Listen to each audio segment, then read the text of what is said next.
Tata volume yako iko juu, rudisha chini leo. You have been warned. We are here. Today is a health hazard. Nimekula giberi na na nikaongezea string nyingine strong drink. Niko na energies. Strong. Niko na energies. Leo mbona kwani niko kwa jua? Hii light yenu leo iko low. I'm not as yellow as I usually am. You're not brown like this.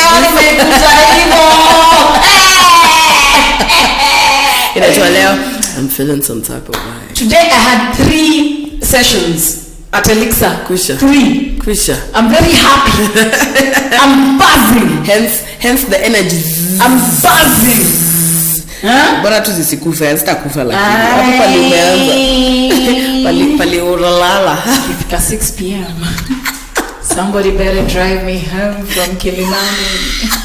Somebody better designated driver for tired Night Atieno. She don't drink no more, but she gets tired. Bas, yani inakuwa beat choka. Beat down. Unajua nyamaza alafu naanza kwenda hivi. Unajihurumia. Start feeling wish for yourself. What people who know me, when they see me quiet, they just know this one is approaching sleep. It's coming. Tuko kwa ile inaitwaje? Hali ya siku imeisha.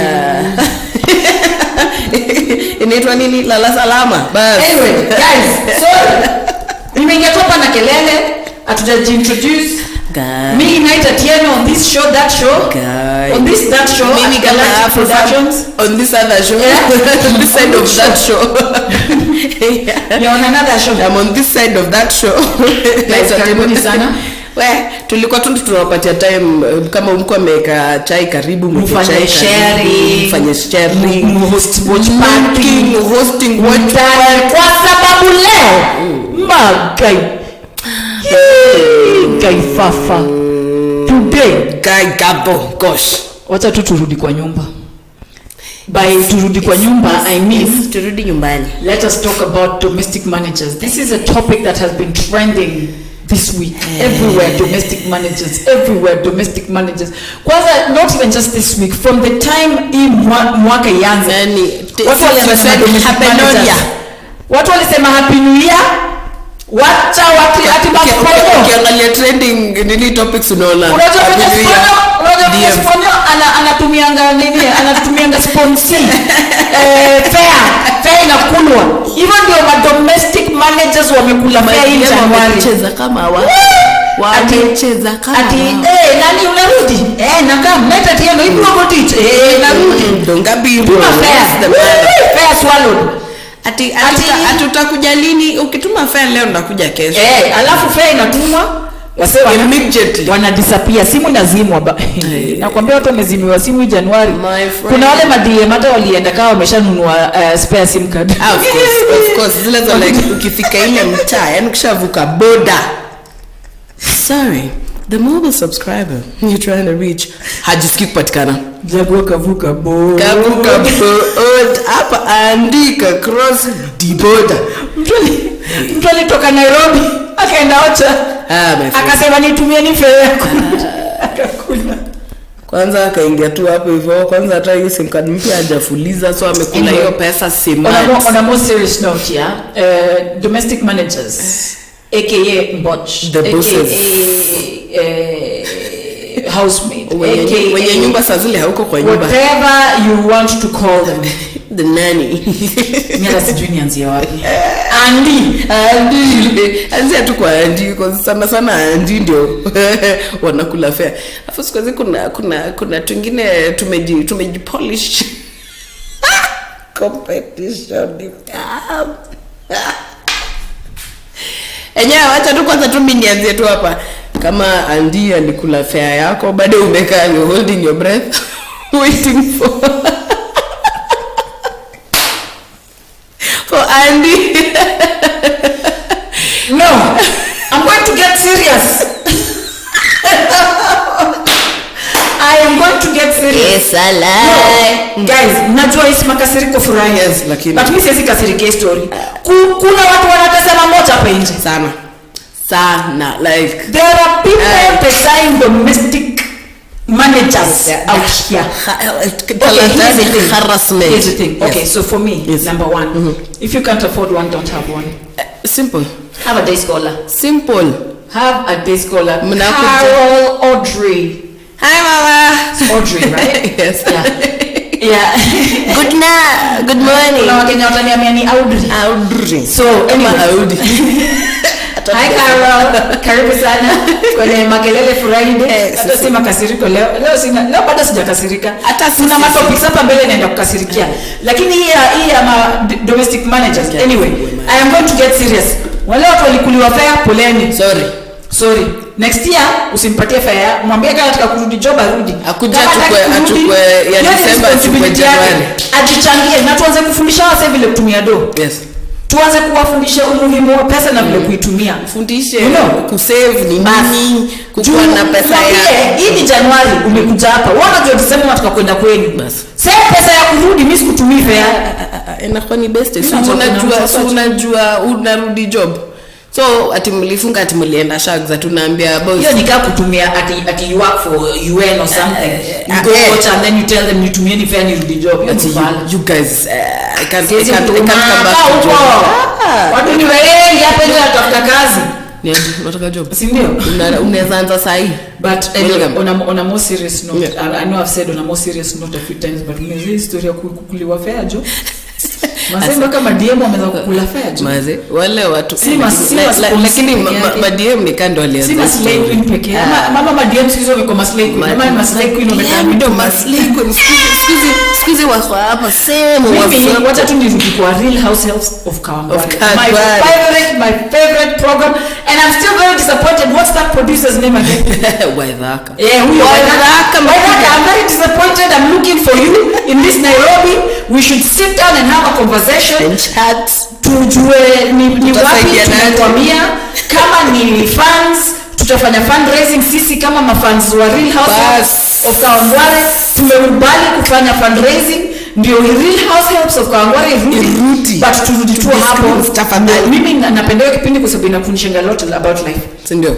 Kuna wale madm wamekuja kutafuta bwana kama Ngirote, basi yeye alijua ananyemelea Crotas, akakuja mpaka akafanywa wedding na akahepa akaparana with bride. Kuna hao ndio maswali Julia Roberts. Haya, kuna awiti wacha tuache mpaka mwisho. Kuna wale wanakukula they eat mpaka unashindwa sasa. Wewe alikuja kumaliza na atakula mpaka mate, alikuja kukula na hao ndio wanafanya rationing ya food alafu wana complain. Hapo umemwachia mtu yeye anakula food yake and na wewe kama ni kama turu, tafadhali kubaliana na mdosi useme ukiingia mimi ni mtu wa kukula. Pay me in food. Basi tafadhali ni wacha nikule vile nakula, nipatie minimum wage. Ukinunua nimekubali gorogoro mzima ya na usilete hapa unga ya nini, leta arega nikitaka kacham packet. Haya, huyo turu tumedili na yeye unga marep. Kuna ule kama Generous obviously anakula sana kwa sababu mwili yake si ya kujijenga na hewa, lakini pia Generous ni mtu mpole, anachapwa. Hii maneno ya kuchapa madm, these guys are also human beings. Ni mtoto wa mtu, ni mama ya mtu, ni bibi ya mtu. Inaniuma vibaya sana. Hii kitu inaniuma vibaya sana because at the end of the day a lot of these people come from not very good families. Poverty ndio imeleta hapo most of the time. Do you understand? Some of these people are very well educated to a certain extent, waliachia mahali kwa sababu hawangeza kwa anatafuta saido ya the next level probably. You know what I mean? Na uko hapo unampiga unamharass. So let's think about how we can treat these people as human beings. Kuna wale wabaya, kuna wale hata ukiwatritaje bado watakufanya tu madhara. Kuna wenye kama mtoto wa hiyo nyumba lakini bado atakuachia mtoto hapo aende kudinyana na boyfriend huko hivyo sijui wapi. Si huko nje. You know what I mean? Hapa uzini. Kuna mwingine atalipatikana hapo tu kwa nyumba, alikuwa anakubalishwa to bring her kid to work. Alikuwa analeta mtoi wake hapo. Analeta mtoi wake na mtoi wa mtosi pia yuko hapa. Na hii nyumba iko na many bedrooms na many rooms. Hata afadhali do the decent thing, put the kids in front of the TV. I'm not advocating this. I'm saying it's more decent. Stop exposing the children to shit in front of children. Na usi mtoto wako. I'm not saying you can do what you want in front of your kid, but that's your kid. You can mess them up. I'm not saying you can. Yeah. But if you do, then you're not messing up someone else's kid. You know what I mean? Yeah. It's still wrong. You get me?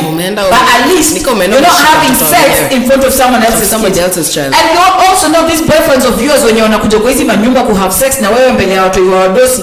They're the same men who are pedophiles.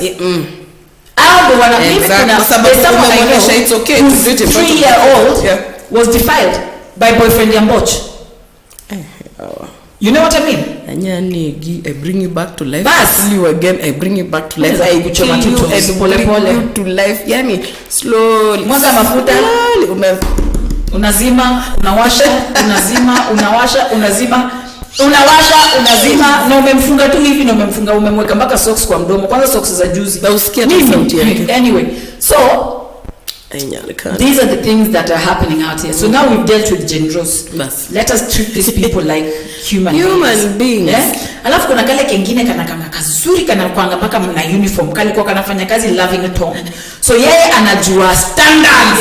Baba anafundisha wengine venye kufua nguo. You know, huyu ni mtu amejidedicate. Huyu ni mtu amejua hii ni job yake. Anapenda ofisi yake. Anapenda ofisi yake. Yaani huyu ni mtoto kimoja kwa nyumba yako for 1 month. Uko tu sawa. Uko sorted. You know yani mpaka hata wewe unamcall unamuuliza do you need yes you know okay uko sure na wanapanga kuko sawa by the way and you come back to find everything is no unaweza hata kuja by surprise unaweza pata anasema mazetu hizi ni vitu zao same si na do yangu exactly ana buy food yake like anajipanga kuna huyo alafu kuna ule anaitwangwa Awiti the princess Awiti ndio sasa ule domestic Awiti is a domestic manager from hell. You do not wish an Awiti on your worst enemy. Awiti ni mbovu wa Shifira. Lakini na Shifira already ni kisirani. Siren. Sasa wamepatana vichongo mbili. It's a problem. Awiti deals with Shifira the way Shifira deals with other people. Hello, good morning. So on the topic of domestic managers, there's been a lot of talk out here. Yeah. And I think this is something that on a more serious note, as Kenyans especially, we should really think about very seriously. Number one, ask yourself, do I really need this person? Yeah. The biggest thing you need to ask yourself is, do you need one? Or are you having one because everyone else because has everyone one? has. To be fair, yeah, for those people who are stay-at-home moms, I don't understand why you need a domestic manager. Hata mimi si understand. I really don't understand why you need a live-in person if you're a stay-at-home person. You get me? Because at the end of the day, yeah, even if you have young children, if you have somebody who comes in, cleans, does all the heavy lifting and goes, so that you can take care of the children. Yeah, you know what I mean? Yeah. Not that even that. All I'm saying is, we have to remember that whenever you bring someone into your home, it disrupts things. It doesn't matter how good they are, it doesn't matter how bad they are. Whenever you bring somebody, an additional person into your home, whether they're a relative, whether even your own child, when you have a child, it disrupts your way of living. So when we bring somebody, when we bring somebody else into this dynamics, we have to remember that number one, anaweza kwa kankirote mwenye amekuja kunyemelea. Anaweza kuwa mtu amekuja tu amekuwa mtu amekuja tu kutafuta nini ushuzi apeleke huku nje. You know what I mean? Bondanisha na neighbors nini. So for me, we have to really think about what our needs as families are. Do we really need these people in our lives at this point? Do you get me? There are some of us who have them just because we've always had them. We can't afford them. But we still have them. We've been doing this since. I've lived in a country for very many years, all my adult life in fact, where I couldn't afford to have somebody to come help me. When I had my son, I was at university. So I could only afford somebody to come for a couple of hours while I went for my lectures, and then I would come back and do the rest. Do you get me? So this is why, for me, I've never had somebody either living in or there full time. Maybe if I had multiple children, it would have made a difference. But to me, if somebody's staying home all day, every day, doesn't have any other business, doesn't have anything else, your job is to raise your kids. I don't understand why you need a live-in full-time domestic manager. That is your job.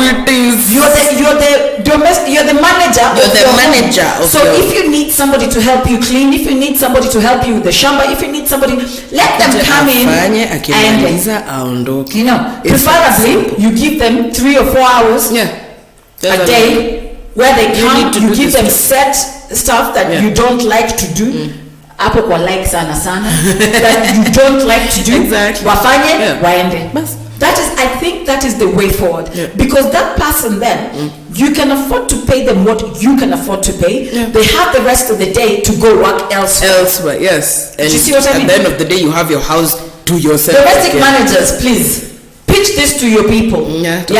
Unaweza kuwa na watu 4 ama 5 where you work, who you work for. Yes. You go in once a week. Huyu unaenda unapika kila kitu, you batch cook, you put there, wanajua vile watajipanga nazo. Unaosha nyumba, unafanya kila kitu, hata kama ni twice a week for 4 hours. See you the next time. Exactly.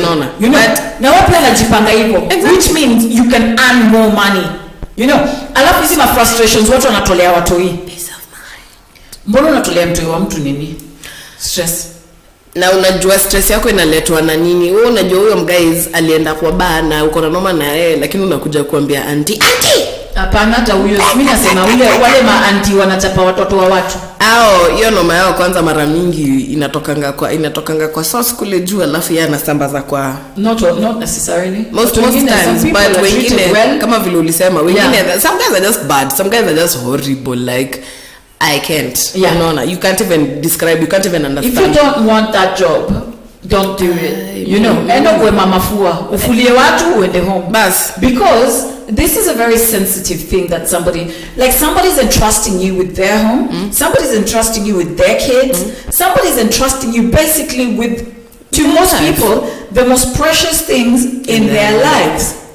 You know, so for you to come and just trivialize it, no matter how you're treated, yani ijalishi ukitreatiwa vizuri, ukifanywa nini, ukitreatiwa as part of the family, ni kama wewe hauna shukrani, hauna shukrani tu peke yake, ni kama haujisikii. You know, cause mimi nakwambia it's hard, cause kuna wale kuna na kadudu. I think that's kadudu, cause you don't understand, because I remember I fell into that trap of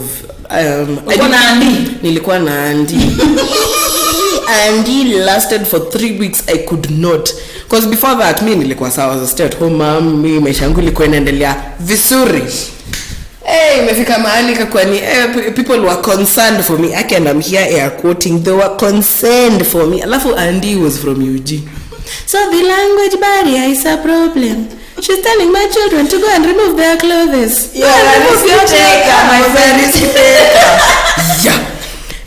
Unakaiku unaangalia kwanza, alafu who is Kyle? Mom, why does she say clothes? What are clothes? I'm like, let me tell you, the first time I heard a Ugandan say clothes, I was in London.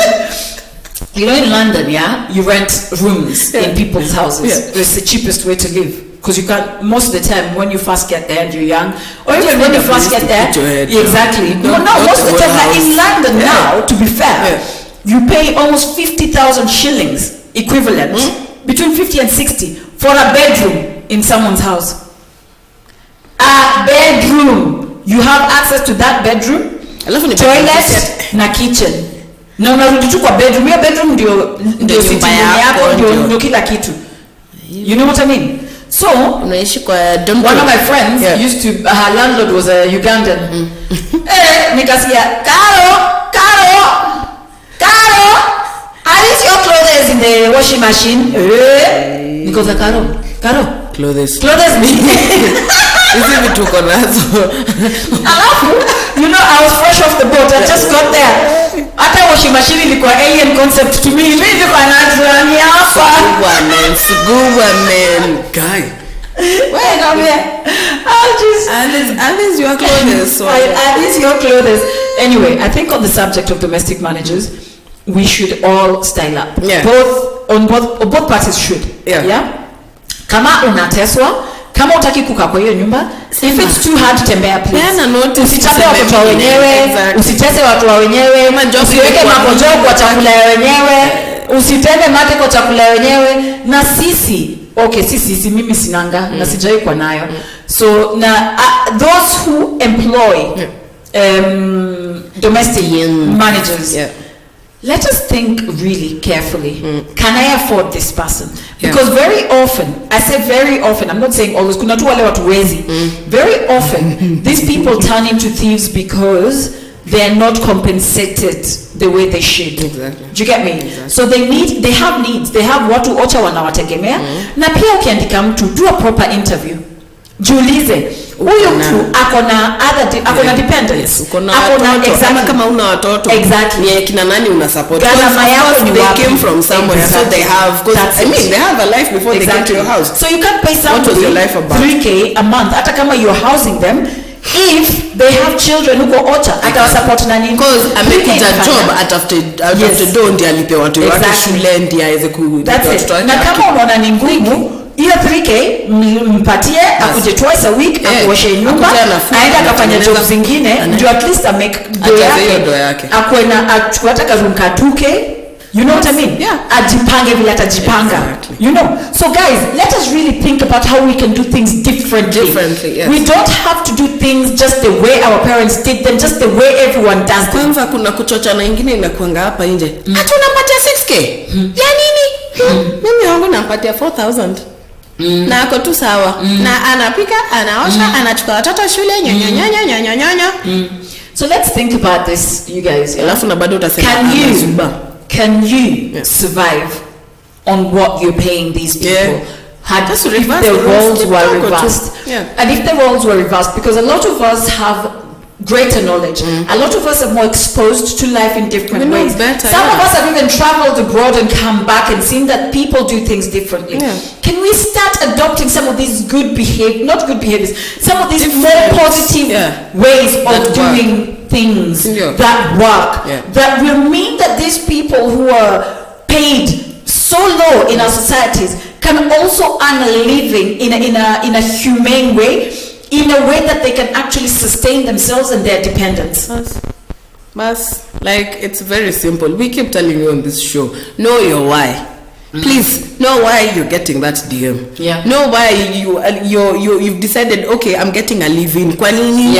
Unaona kwa nini una get out? Na kama unajua bwana yako ni mtu wa kumolest watu, tafadhali usiache DM hapo kwa nyumba yako ati nimeenda kazini ati bwana wangu yuko na day off. Please don't do that. And there are women out here wenye wanajua mabwana zao umangao by force. It's rape. Na bado unaleta ati si na bado unamletea madeni ati ulikuwa umevaa nini? How are you? Why are we apologizing for these men who molest our sisters? Honestly. Because it doesn't matter if this person is your sister, your relative, or whatever. Do you get me? It's your family. If your man like you ni fisi mwenye amezoea kumolest watu na sasa anamolest huyu kwa sababu hana choice, please, women, stop kuwa na domestic, kama ule mama kwa, again, Real Housewives of Kawangware. Akona houseboy. Kama huyu jamaa anapenda kukula madem, leta houseboy. Kula houseboy. Yes. Kula houseboy. Let's discuss huko kwa chambers na wewe. Sindio? Kula houseboy. Jaribu kumkatia uone vile mwanamume kwa sababu nilikuwa nilileta ule ukamkula. Nilileta huyu ukamkula. Nimeleta huyu ndio huyu wewe. Ama usimlete, mlete bravo mwenzadi who comes, as I say, during the day, on a day that you're home, they come help you with everything that they need to help you with, na wanaenda. Kuna wanaume hapa, na kama wewe ni mwanamume wako pia wewe unafanya nini hapo? What the actual fuck? Hapa ndivyo unataka kuletewa mgonjwa. Wewe umeshindanga tu kwa clinic ukienda kuangaliwa. Umeshituka unajishika. Alafu plus zote unashindanga ukijiblame unasema. Haya, tukienda kwa story ya clinic tuende hapa kwa contraceptions. Unaenda. Wanaume wa kusema ati I'm with you nini anakudunga dimbas, alafu anakuwa kama footballer, anakuwa kama striker wa inaitwa nini English Premier League ama Bundesliga. Yani anascore kama ameshoot ile side, amehepa ile side nyingine.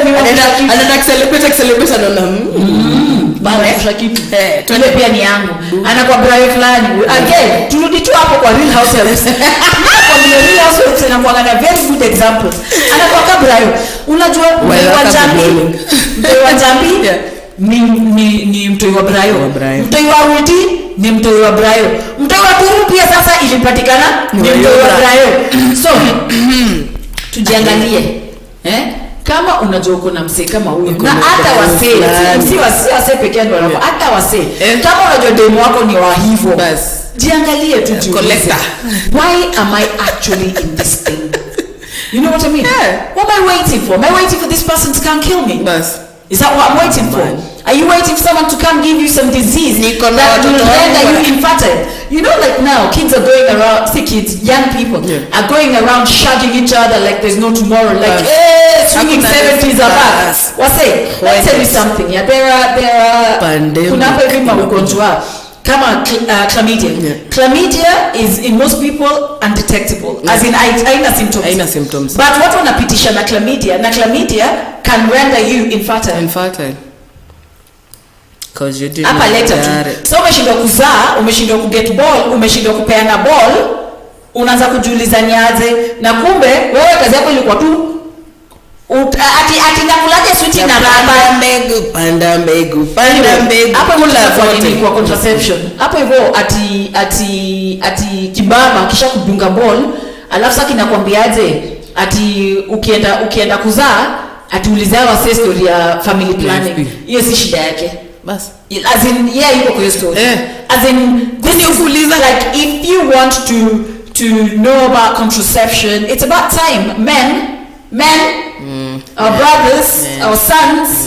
our fathers and any marriage stops small it's about time you started learning about bloody contraception it's not taboo it's not you know what I mean kwa sababu kuna wale wanaume hapa nje pia hawaizi zalisha ama by the way uko na plan kwa nafsi ndio umekaa umesema okay hata pembe naweza taka watu wawili nataka watu watatu kidogo umekuja umelala ya kwanza na kwani babe alafu saa zingine unaambia ati kuna ball ulitoa wapi nilitoa pale kwa kona wewe unafikiria nilitoa wapi my response would be ladies this should be your response go and buy a standard 6 biology book my friend standard 6 call your biology teacher kuonesha reproductive health standard 6 alafu sana wenye tulikuwa over certain age there's a book called growing up and liking if you still have your copy tafuta kuja nayo ngoja jioni siku ile kuna ball mwambie sweetie kaa tu leo cheki leo niko na bedtime hapana cheki tu ball mnunue ka 6 pack bas akunywe ka 6 pack afurahi tu ngoja siku ile wamewin I hope so Arsenal lakini because hiyo tangoja sana hiyo sasa ngoja tu siku ile Arsenal wacheze siku ile Man U wanacheza watching the Spanish league or Tottenham Chelsea or something ngoja tu hiyo siku anyway so nataka ndio watch game ya Gor kwa sababu unajua Gor out deliver every time where anyway so watch jaribu na kujichota liver so unangoja sasa unamwambia no now we need to talk you get me because that question you asked me the other day I feel like you don't understand the reproductive system I think that pipe that you've got I think you think that ni ya kukojoa peke yake so today I want to educate you on its other uses because obviously you know how it's used but you don't know what it produces what is the outcome of that juice that comes out when you're feeling so sweet they made us follow this exactly why did they used to make us draw a flaccid penis like seriously like it can do anything our fear is not a flaccid penis our fear is the one that is aware that knows we feel where it's going anyway on a Friday tunaanza seriousness tunataka seriousness kuja Monday ama Wednesday at 8 am sorry Friday ni ufala but anyway we have ukweli na sense anyway so umkalishe chini umfundishe reproductive system, umfundishe hizi vitu zote, alafu after that umwambie sasa sikiza, hakuna practicals, unamwambia sasa tunaenda kwa clinic. Juu inaonekana uliniuliza swali ya ujinga sana, ni kama understand. Hapana, hakuna practicals. Sasa unamwambia mimi kama nataka kunimanga tena ever, tunaenda kwa clinic. Nishakuonesha. Guys, this is something that we should all be doing, just naturally. We should be number one. You see, the thing is, we educate girls a lot about contraception. We are told about how to keep your legs closed. We're told, but boys are not taught how to stop pressuring girls into opening those legs. How to realize that thing that they were given between their legs can actually put something in someone that will create another human being. Do you get me? And even more importantly, the consequences that come afterwards. You know, ni kama msee anakwambia ati uko na ball, ati see you take care of it, as in you have an abortion. Look at my eyes just batting away. It's like it's easy for me, because ni kitu exactly hii kitu ni kama hatuna kazi nayo, so let's just throw it away. You forget when a woman gets pregnant, unguju psychologically based ile mess inakuanga pale, inakuanga ukweli, because things are happening to your body, you don't even understand what's happening to your body. Normally on a normal day things happen to your body, you don't even understand what's happening, alafu sasa umekuja inakuwa ni add another human being inside there. Sijui vitu zimeanza kuchange, nini is happening, and then you come and tell me, so you take care of it. And then also you have to think about the consequences of having an abortion. The guilt, everything that comes with it. Unajua, you know, because you know, you as the chick, you're the one who's going to the table, you're there, uko na wasiwasi zote, unajiuliza maswali. Mimi kuna video zenye tulioneshwa tukiwa shule za abortion nani, kwanza when walienda wakatafuta zile za Backstreet. So in our that's child abuse. Did your parents know they were showing you these things? No, they didn't. Of course not. I told my mother years later. It was bad. So like you'd mention abortion, to me was abortion equals death. Like you're killing that child inside you, and then you're following suit. Like this is your punishment for killing this one, because but you see they didn't, because fine, it gets to a point that abortion is necessary. Lakini even vile because even if unapata mtu anakuwa raped and they're already tortured mentally, psychologically, it's a mess, unajua. Like they're just in a bad place, and they're thinking keeping this child is a bad reminder. Unaona, because constantly, because utakaivyo utaangaliwa shinda guy wewe ni mrembo, lakini unajua like kila siku nashinda nikikumbushwa this is how I got you. Someone I know this happened to, and she kept the child. And she never regretted keeping the child, but as you say, it's a constant reminder that you were molested, that somebody defiled you, that somebody took advantage of you, that this beautiful in your vulnerability, in the worst way, in the most gruesome, violent way that a woman can imagine of being violated. You know what I mean?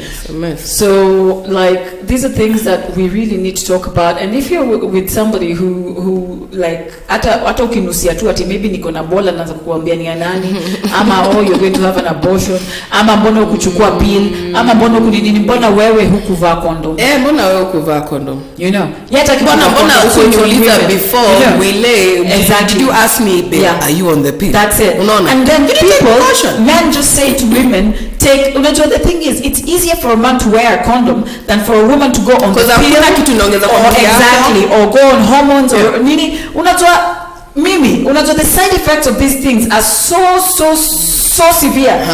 I went on one of those implant things, once when I was young. I was in my early 20s, you know, like you're thinking, experimenting, nini. I wasn't even sexually active at that point. I was just like, it's going to stop my periods. But then I was like, exactly, it's going to stop my periods for however long, for 6 months. I'll go. I swear to God, I bled for 3 months straight. But when it rejects your body. 3 months straight. I went back and I told them, toeni kitu. Because already, naturally, not naturally, but generally, I'm anemic. Yeah. Like, so you can imagine. Exactly. I was straight. Nakwambia nilikuwa tu nimechoka saa yote. So when men, I'm talking to you, if you're listening, and if you're not, people, share this with the men that you think need to hear this. Still as a ladies, exactly. That guy of yours, Meshambi were growing up and liking it. Exactly. So they need to understand the side effects of some of these things that they ask us to use as family planning, that they ask us to go on to. Ladies, when we think that our daughters might be sexually active, it's not the best idea to put them on the pill, because you need to think about the pill and what it does. Some of these things that we put in ourselves, they weaken the womb. So now you're putting a 16-year-old on the pill. Imagine. Yeah? From 16 to when she starts having kids, maybe now people are starting later at 30. They've been on the pill for nearly 15 years. So most of these people are getting there now and are unable, their wombs are unable to sustain a pregnancy, you know.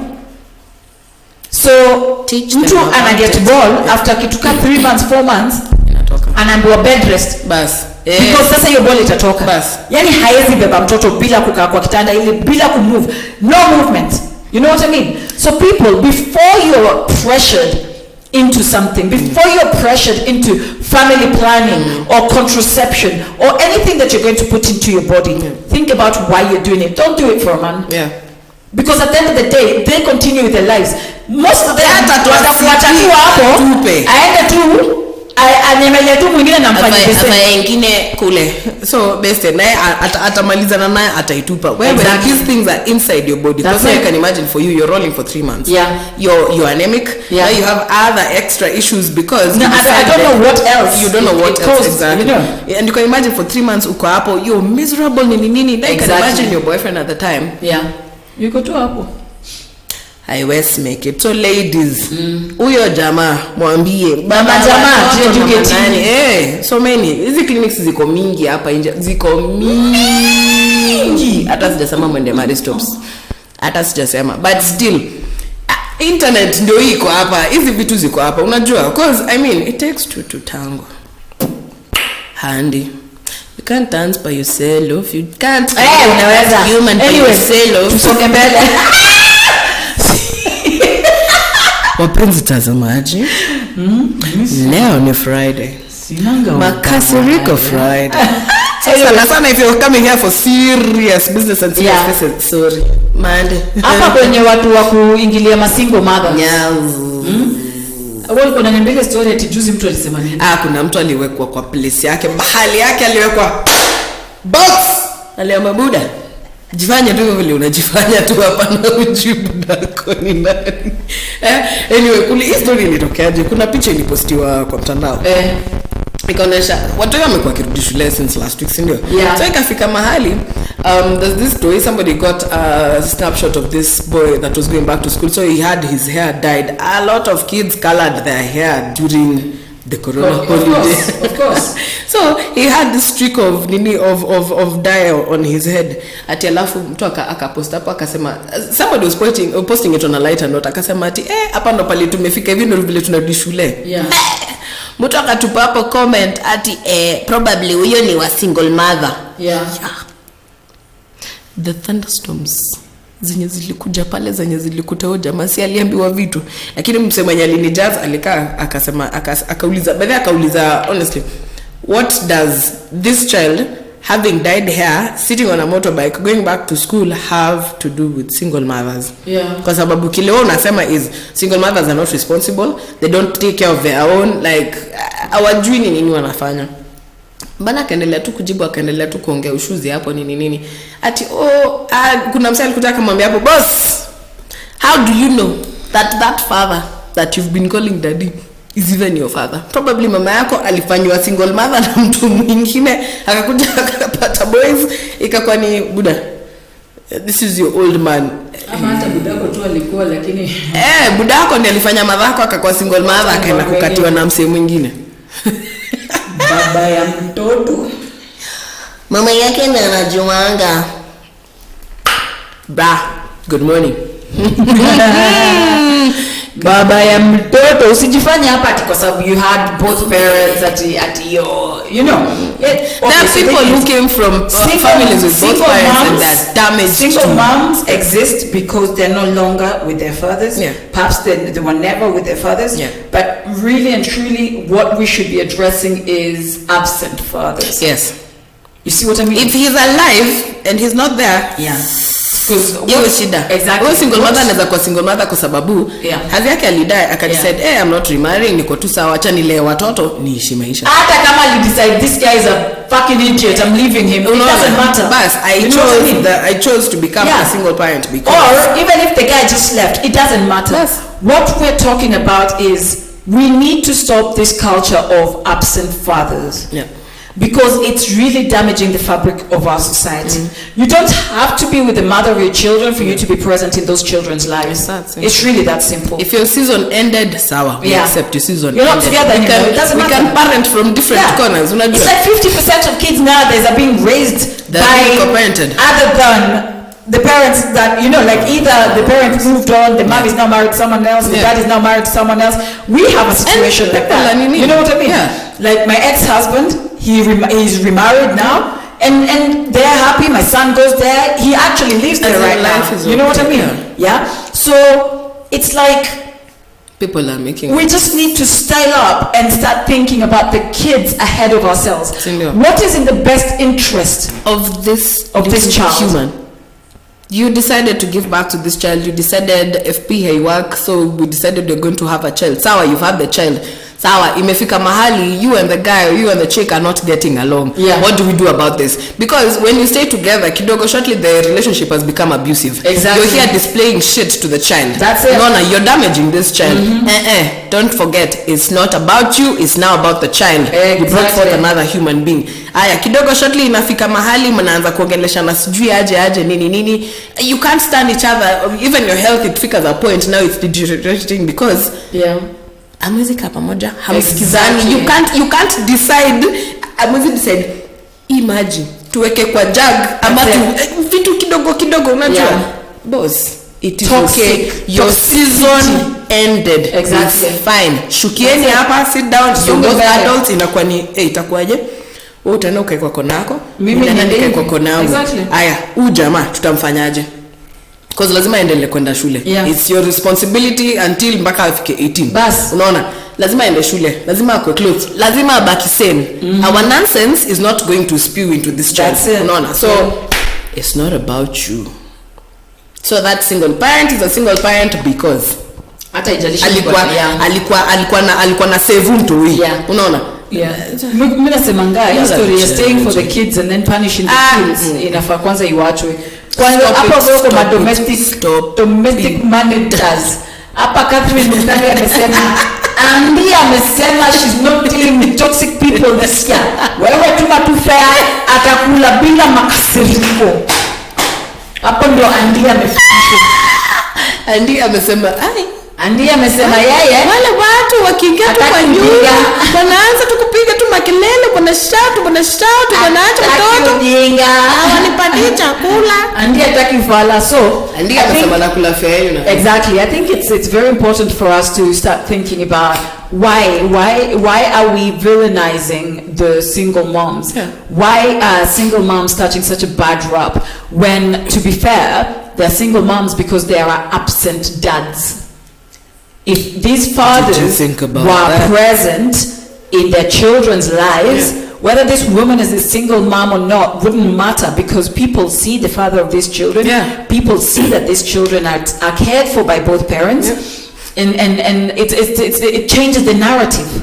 You know, we're not begging for men to stay. All we're saying is men should take responsibility for their actions. This is our child. Exactly. Because fine, as much as analelewa na huyo single mother, ni mtoto wa mtu mwingine. Kuna mmoja alikuja na XX, mwingine na XY. Hizo mbili zikatengeneza mtoto. Bas. Mtoto haezi jizaa atokani tu hivyo tuendangi kwa supermarket tununue watoto au watu wanapenda kuambia watu watoto wanatoka kwa nini start telling your children supermarket, you know what I mean? They're here at Quick Mart. I think another thing we have to think about is once we've had these children, it is our duty to protect them, and we need to teach our children about sex. We need to teach our children, when it's appropriate, obviously, we need to teach our children about appropriate touch. What it's not okay for someone to do to you. How it's not okay for someone to make you feel. How if someone makes you feel a certain way, you run straight to me. Go straight to mommy. Do not pass go. Do not collect 200. Do not even stop at anyone else. I don't say teacher, put just straight to me. Mom, you know, and then again, learn to listen to your children. Learn to listen to your kids. For that child to run past 200, not tell anyone. You know, mpita hizo vitu zote wamekuja wewe. Kuna reason. That child trusts you to protect to trust us. So, and when it's time to talk to our children about sex, let us find the best way to talk to them about it. Usikuja hapa na birds and the bees. Our children know a lot more than we think they know. Already at that age, when you think it's time to talk to them about sex. Kids are having sex exactly. at 9. The thing is, so what we need to think about is to start protecting our children in a way that they can't be taken advantage of by adults and people who are older than them. And also they can't find themselves in compromising situations with people their own age.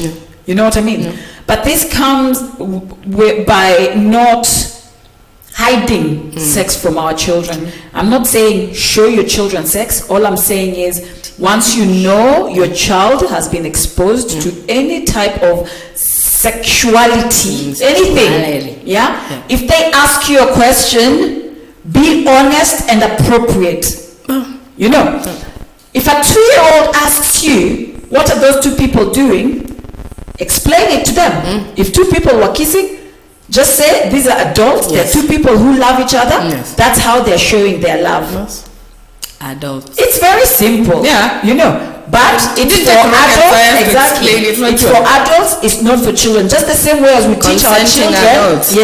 That's just the same way we teach our children that alcohol is wrong, that cigarettes are wrong, that we should teach them the appropriate way of sexualizing themselves when the time comes. You know what I mean? We can't, vile sisi tukiwa watoto tulikuwa tunatumwa kwenda kuchukua maji watu wakikisiana kwa TV. As in, what's that teaching you? To hide. Ati enda usifunga mlango ya nyuma. So what's it teaching you is I will hide when I start kissing somebody or when some boy wants to kiss me. I will hide it. If some boy starts to talk to me, I won't tell my mom that some boy is trying to talk to me. You know, like how do I tell my mom that mama hata kinipata kwa stage nikiongelesha boy ni shida? How do I tell her then that so and so wants us to go to the movies? Or so and so wants me to go pale stairs doni na yeye, like, and it starts there. You know what I mean? Because it will start with your 9-year-old, 10-year-old coming and telling you that, or 11-year-old, or even 12-year-old coming and telling you that, oh, so and so told me that we should go pale kwa chipo. Mnaenda kwa chipo kama nani? You know what I mean? No, usiulize kwa ubaya, uliza tu kwa uzuri. Niaje? Oh, he's your friend. What's going on? You know. But what I'm going to do is, if you guys are going to eat chips, sawa. I'm going to give you some money to buy your own chips. Yes. Uko na pesa? Ama uko na savings zako? How much do you need there? Munaenda wapi? Steers unaenda kukula nini? Babe na nini na nini? How much is it? 1500. Bas. Shika ndio hiyo pesa. Sweetie foot your bill. You know what I mean? Mtoto anajua akienda mahali, she knows what is expected. Exactly. She's like, I'll go to a place, because easily that child in the future should be able to take herself or himself out for a date. Exactly. Zile za like nimejipeleka lunch date, nimekaa, enjoy your own company. Unajua si ati fine ulipelekwa. Nani alilipa? Exactly. You know, but the thing is, we have to normalize our children talking to us about stuff that is happening in their lives. How uncomfortable it is for us as parents. You know, and sometimes it's a bit uncomfortable. Well, not for me because I'm just weird, but for many people, you know what I mean. Yeah, and for me, I'm just like I talk, and so my son, you've heard us talk about stuff. You know what I mean? Talk only. Exactly. You know? So and we very openly talk about things, all things. Yeah. You know what I mean? And I started doing that by not teaching him like any subject is taboo between us. Yes. You see, we just have to be appropriate. There's nothing wrong with your child asking you something you don't want to talk about. The trick is to find out how to talk to them appropriately. There's always a way about it because of their age. Exactly. Yeah, because there's some things they can't process. Because you can imagine a 9-year-old umekaa unajaribu kumexplainia amekuuliza tu kitu ngumu. And you're like, wow, this one is heavy. Find a way. Enda hivyo uko jikoni uende uchukue maji. Kwanza ujiulize hii story na kuja kuyapita. You know. So unaweza mwambia there's nothing wrong with taking a minute and just telling your kid, okay, let me go do something and come back. You know what I mean? Then exactly. Remove yourself from the situation. Find the best way process it yourself kwa sababu of course imekukuta. Alafu saa zingine your kid asks you something that you don't even know they've been exposed to. You know, so when we talk about the talk, it's never just the talk. It's not one talk. It's not one It's talk. a continuous thing. It's a process of getting our children to an age, and it never ends. Because even when they're 18, they will still come back to you. I'm in a relationship. This and this is happening. Your child should know that they're protected, 100%. 100%. Protected 100%. by you. Do you get me? Especially, not that it's especially, any child should know they're protected 100%. Because what we forget is, there are young boys out here being taken advantage of by older women or girls. Wase wengi wenye nawajua, si wenye nawajua, wase wengi nimesikia stories zao, they lost their virginities to maandi. Yes. Domestic managers. Very true. Of which at that time they were kids. Alafuna plus they used to we were raised by the older aunties. The one aunties sijui kama tuseme kidogo tu squeeze. So guys, let us remember that even as we protect our girls, let us also protect our boys, because those boys who are being abused by these domestic managers, by their older cousins, because it's still abuse. What these women are subjecting our boys to is something that our boys are not yet psychologically ready to partake in. Mtu amemweka hapa amemkunja kwa kona. A 12-year-old, an 11-year-old is ready to have sex physically, but not psychologically. So someone older taking advantage of that child should be prosecuted just the same as a man taking advantage of a girl. Pedophile. You're also a pedophile. A pedophile is not a male person only. Anybody who abuses and is attracted to prepubescent children, let's not forget, is a pedophile. Let's not forget that. So let's stop this thing of boys are celebrated when they have sex early and girls are vilified. You're a prostitute. If you're a girl, and you're a stud if you're a boy. Let's remember that these boys are the boys who are growing up to abuse women because they were abused when they were not ready. They never got time to process that. Like you can imagine, the parents didn't sit them down because they didn't feel confident enough, and they didn't trust the parents enough. Alafu this is somebody who is very mature, who anajua vitu hapa nje, ila anataka kufanya huyu mtoto. Unaelewa? So mtoto ana grow up akifikiria this is the idea of how sex should be. I was forced to do it. Now I'm also going to force other people. Hurt people by force. Hurt people. It's that simple. So when we are out here very busily protecting the girl child, let us also remember that a boy who is abused will almost certainly, to some extent, become an abuser. Because another thing that we forget is it's very demeaning for someone to do something like that to you. Because this boy, ayuko ready. So and they feel inept. Yeah. They feel guilty. They feel all these things that they're feeling, they don't know how to deal with, and there's nobody to. And guys, men, if you were abused as a child, please seek help. Please seek help. Because sometimes there is counseling out there. There is talk. There's talk therapy out there. It's okay to say that I was abused as a child, even as a man. Yeah. It wasn't your fault. Yeah. It wasn't something you had control over. This was somebody who was older than you. This was somebody who was supposed to protect you. This is somebody who was supposed to take care of you, who took advantage of you. So if you're feeling all these feelings, it's okay to feel like that. But don't hurt other people as a result. Please seek help. Remember how helpless you felt. Remember how guilty you felt. Remember how dirty you felt. Remember how all these things you felt when you were abused. Whether you're a man or a woman, remember all these things and do not inflict it on someone else.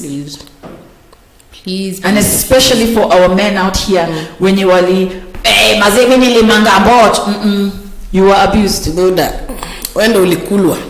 You were abused. Yeah. So the sooner you realize how this impacts on you, your psychology, your children, the way you interact with your wife, the way you interact with other women, the way you interact with other people, the way you just live your life. Some people go into alcoholism because they were abused and they don't realize that it is this stuff. Now maybe hata walikuwa napewa pombe ndio you see, so to them exactly, they don't even remember where this correlation started.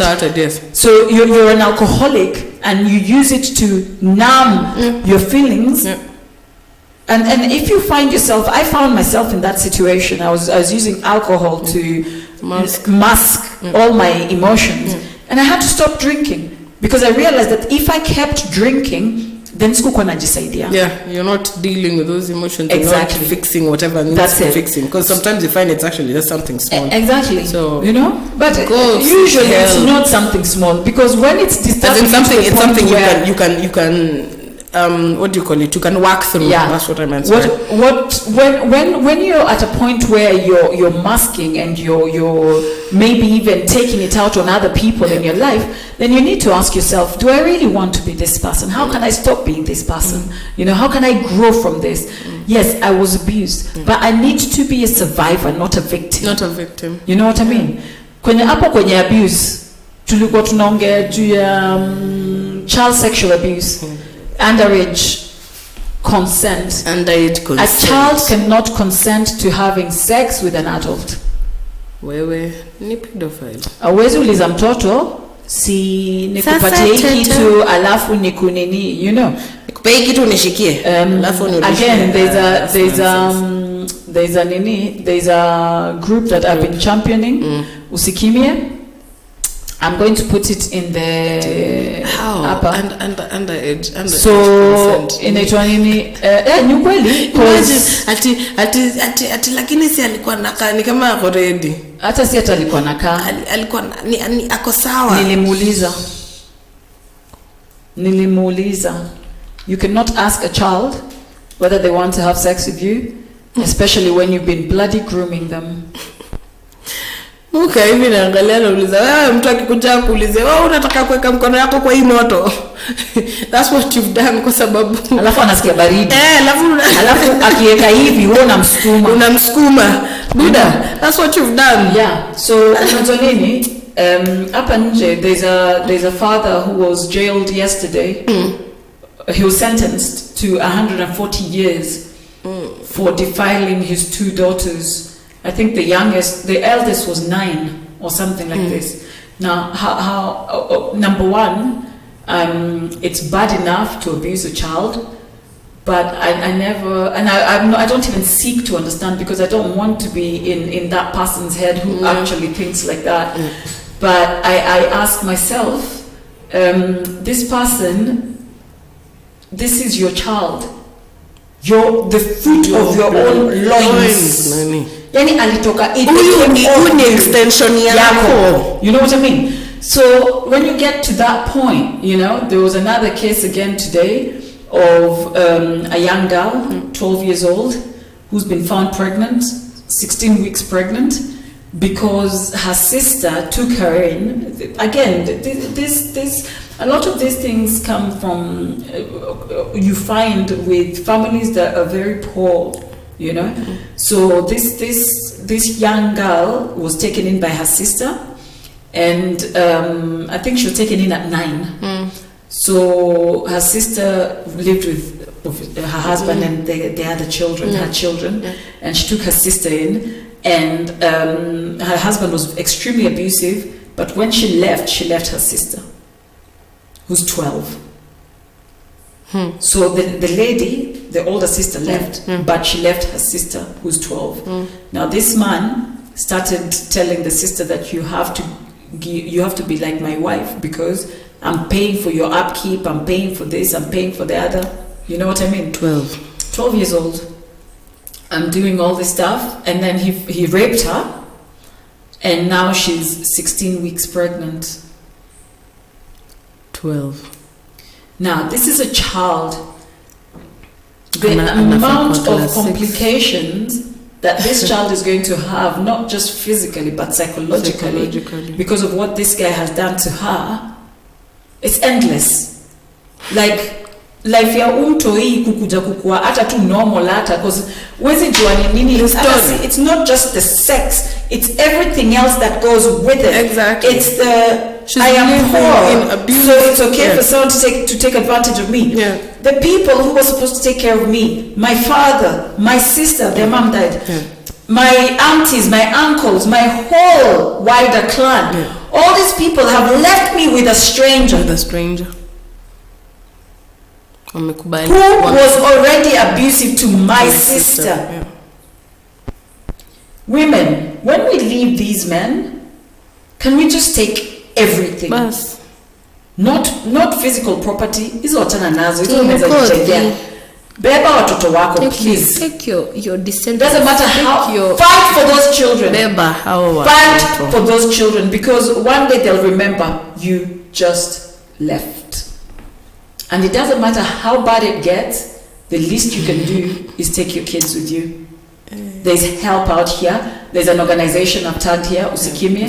They're doing amazing work. You know, the mantra is one victim at a time. One. And it's not just for women, it's for men as well.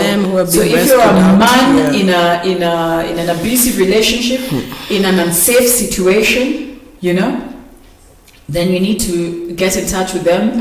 I'm also going to put down here Amani. I always tag Amani. I'm still stuck on that 12-year-old who's pregnant. But this is the thing, though. The problem is that this is now something that is happening. It's a norm. And how we are excusing it as a society is disgusting. Honestly. Disgusting. Because how do you marry off a 12-year-old to a fucking grown man?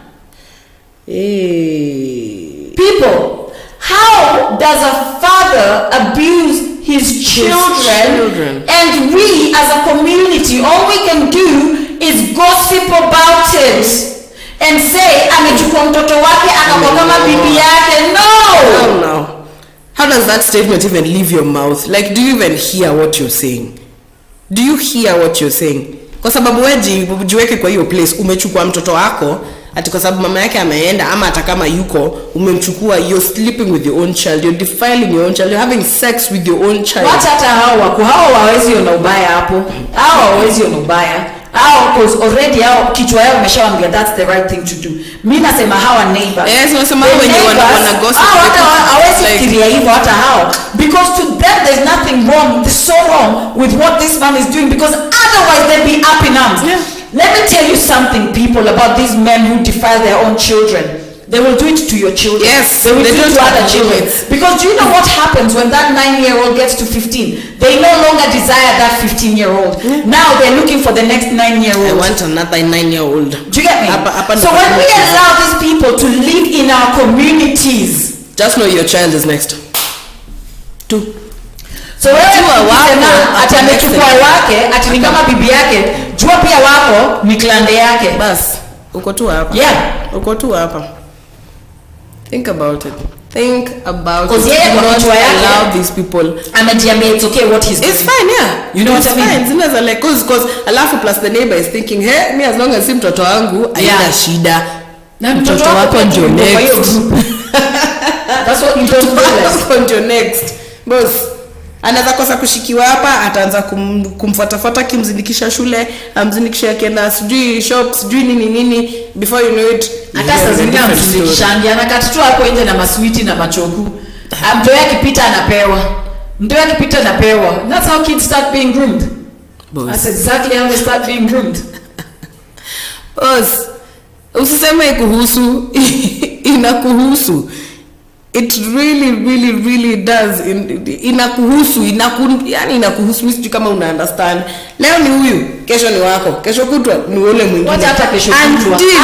Hapo tu hata hapo sahi. Maybe anawamanga tu wote. Masi? Yeah. Until kwanza unakumbuka kuna time watu walishikwa hapa tusijui walienda kwa nini kwa hao ya sijui madam gani walienda kujificha. Unaona vitu kama hizo cause inakuwa ni kuko na birthday nini? Your story. Yeah. There's a back story to it. No, but I'm trying to say your mother. Yeah, those are. There's a back story to it. It's not. Yeah, it's not. Haikuwa your mother.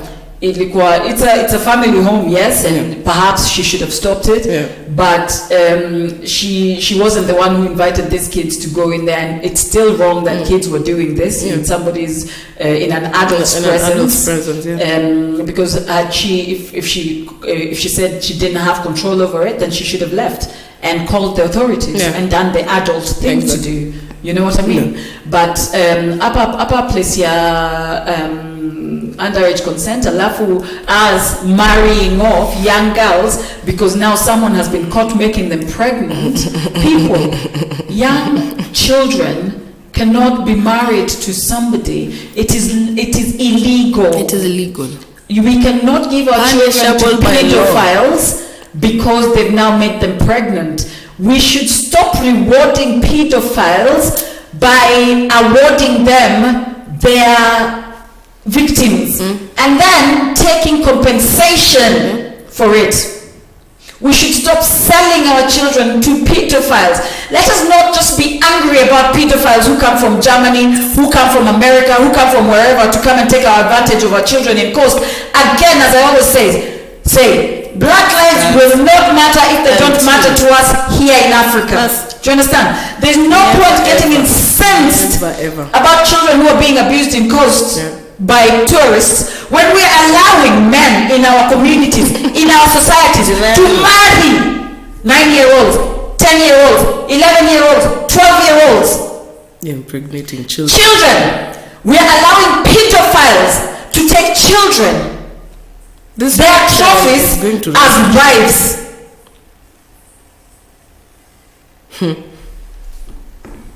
Y'all are dumb as fuck. I can't. Siwezi. Alafu pia you're there whispering ati amemchukua amemweka. You're part of the problem. You whispering over there, gossiping with your neighbor are part of the problem. Mnaona pedophile ni kama mnajua kabisa by the way kuna mwizi hapo pale mnakaa na mnamwacha anaisha. Exactly. Na kwanza hata the worst part anakuja anauzia hata jirani hapo unajua it's okay for us to stone these people and put tires around their necks and the people who are abusing our children we say sini mtoto wake sini kama amemuoa. Come on. Yani no hapana. Kwanza hao baba wanapenda watoto wao waolewe kwa sababu wameabusiwa. Pia wewe ni shida. You're not offering. You are an even bigger problem than that. You're fanning this fire. Uko tu hapa unapepeta iwake. Yani Disappointment. Let us talk to our children about sex. Let us talk It's not to a taboo our children subject. about touch. Let us talk to our children about positive body image. Positive, let us talk to our children about consent. Let us talk to our children about how they shouldn't let someone be so close to them because this can lead to this, that, and the other. Yeah, let us talk to our children about their anxieties. Let us just talk to our children, full stop. And let us give our children permission to speak to us. Yeah. Because a lot of us are broken adults because of our childhoods. Yeah. It's a fact. Yeah. So, yes, nobody's going to go through life unscathed, unscarred. It's But let us make sure that it's minimal. Yeah. Nile tu ya hii ni lazima, kila mtu lazima apitie kitu. Sawa, wewe ulipitia. It doesn't have to be this bad because you learned your lessons. Yeah. Prevent it from happening again. Exactly. Teach the next person better. So, hizi maneno za mental wellness and mental illness and all of this stuff. Some of this stuff is quite preventable. Yeah. You know, we all go through stuff. We all go through things that really destabilize us. But let us think about how we can protect our children as much as possible to get into adulthood with as few scars as we can get them there with. Yeah. We can't completely shield our children, True. but we can protect them to a large extent. Yeah. And that protection starts with them knowing that it's safe to come and talk to us. It's safe to come and tell us if they're being abused. It's safe, and abuse is not just physical only. Yeah. You know what I mean? Because when we don't do that, then we neglect our duty as parents, as guardians, as protectors, because that's what we are. Our children are born helpless. You know what I mean? Yeah. They don't have anyone to protect them. Watoto wenzangu kunua kichwa wakimaliwa, ni sisi ndio tunawafikisha pale wanafika. You know what I mean? So in that way, we should think about it this way. My duty is to get them from 0 to 18 with the least amount of damage. You know, akifika pale akianza maisha yake anaweza fanya vile anataka. Unajua. Lakini mimi nimempatia solid base, nimempatia solid guidance, nimemuongelesha, anajua vizuri sana hata hapa akishatoka kwa hii nyumba. Kakiumana, there's always room here. Yeah, mimi kwangu utaishi lakini ndakusaidia kusikiza. Itakuwa ni I don't want a 35-year-old child. like But you know, my son came and said to me, hey, Mommy, I've been thinking. I'm like, okay. When he starts like that, I know there's something heavy coming. It's only 2 more years, 2.5. I'm like, for what? Until I move out. I said, listen here, you don't have to move out. Like, if you go into further education, you can stay for when you're not in school. But you have to carry on with something. True. You either get a job and move out, or you go into further education, in which case you can live here part-time. But I'm not raising a bum. I'm not raising someone who thinks they can just sit on their ass after they finish school and say, natafuta nini. Anyway, so guys, let us remember that we say all the time about being kind to ourselves, but let us remember that it's our duty as adults in our communities, in our societies, to take care of all children, not just our children. Not just our children. When you see something wrong happening to a child, it's your duty to say. You know, visit this Facebook page, Usikimye.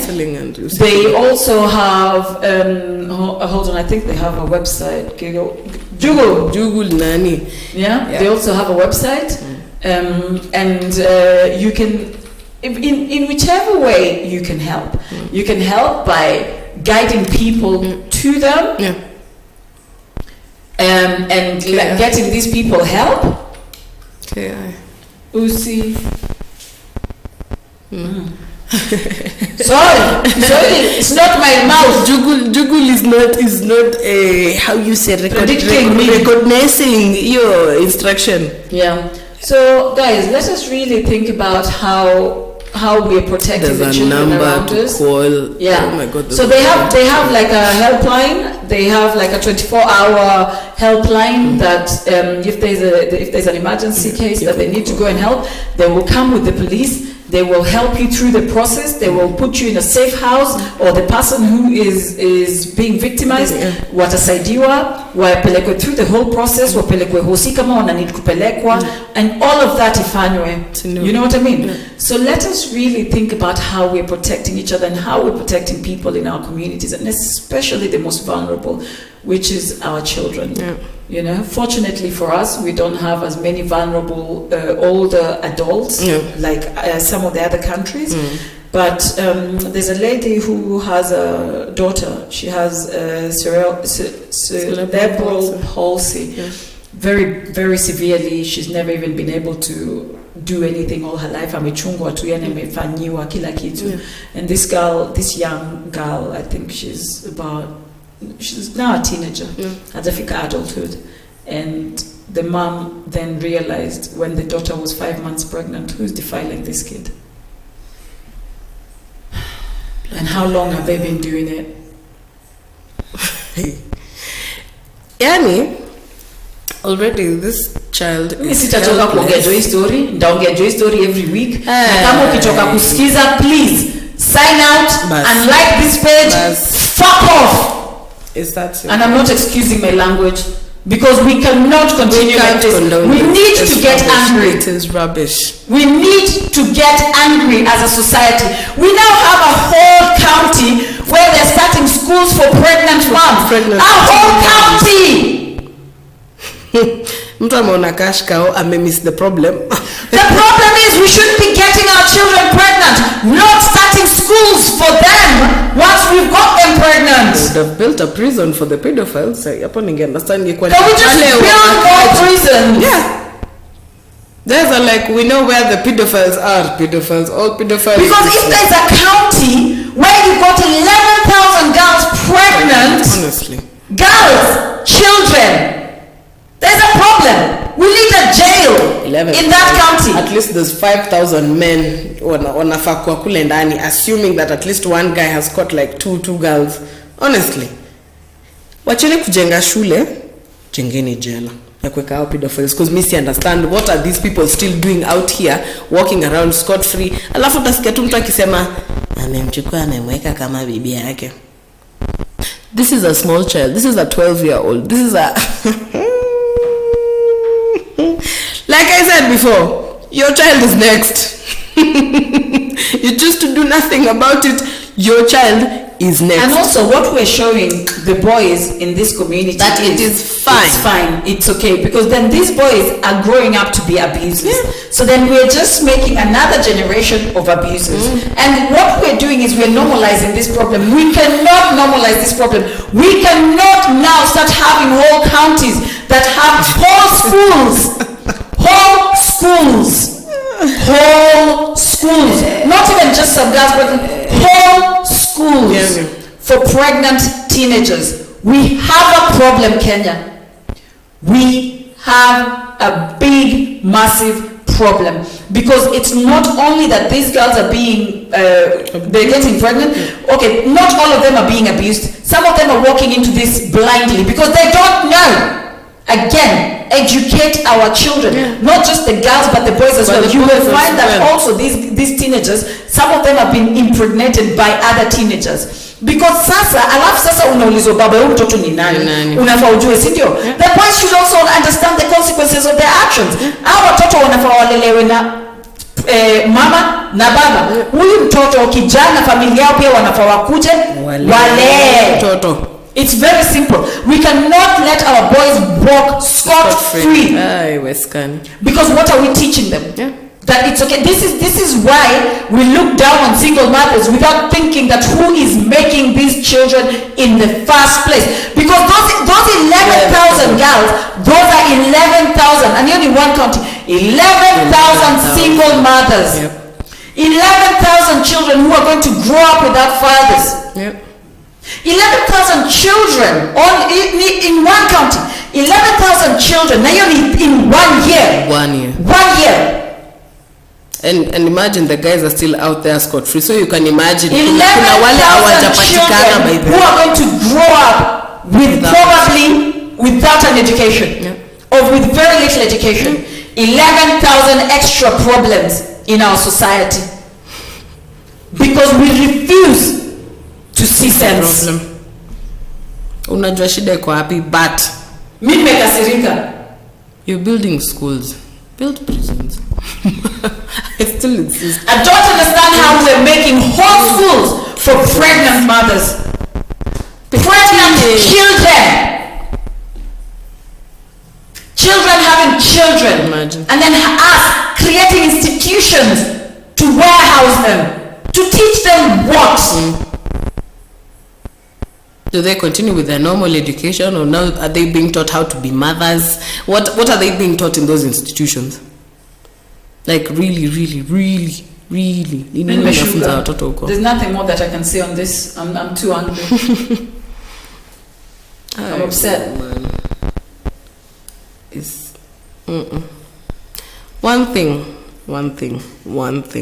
I insist. When you're teaching your child to be proper, you're teaching your child. When you let your child trust you, when you protect your child, guess what? You're not just protecting your child. This child is going to be your eyes and ears out here. When you teach them what is right, when you're with them at home, wakitoka pale nje, wakiona mwenzake anakuwa abused, they'll come and report it because they know, hey, mom, you said inappropriate touch ama nini huyo niliona nani akifanyiwa hivi. I thought you said we're not supposed to allow that because it's not proper. Mtoto atakuja atakwambia, you as the parent hapo ndo pali una step in. Go and make that change. Enda uapproach, uende kama huyo mtoto yuko mahali hawezi toka, and utafute organizations ndio hizi ziko hapa nje. Contact these people, they will help you to get into that space and do the right thing. Wewe umekaa atumenyamaza huko atunasema ati sio shida yangu, ati sio mtoto wangu, sio nini wangu. Guess what? Huyo mtoto wako ndiye anaenda shule na hawa watoto wengine. Yeye ndiye ako kwa ground na hawa watoto wengine. They are seeing what is happening. And if you teach your child right, atasaidia hawa watoto wengine. It is very simple. Be the change you want to see.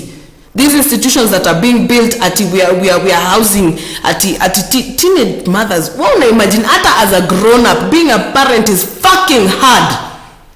Sasa umechukua mtoto hata hajielewi. This child is pregnant. This child is expected to be a parent, is expected to be a mother to another child. Yeye mwenyewe hajijui.